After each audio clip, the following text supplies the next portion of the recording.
मांगे में तोहरा सेनुरा भराई मेहंदी लगई मोह हाथ में मेहंदी लगई मोह हाथ में। मांगे में तोहरा सेनुरा भराई मेहंदी लगई मोह हाथ में। तोहरे दीवाना मर जाई गोरी फसर लगा के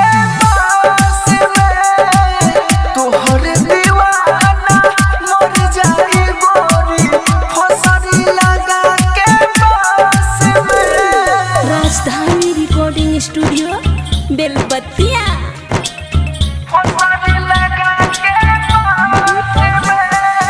music by DJ Umesh, Shukipur बाजार।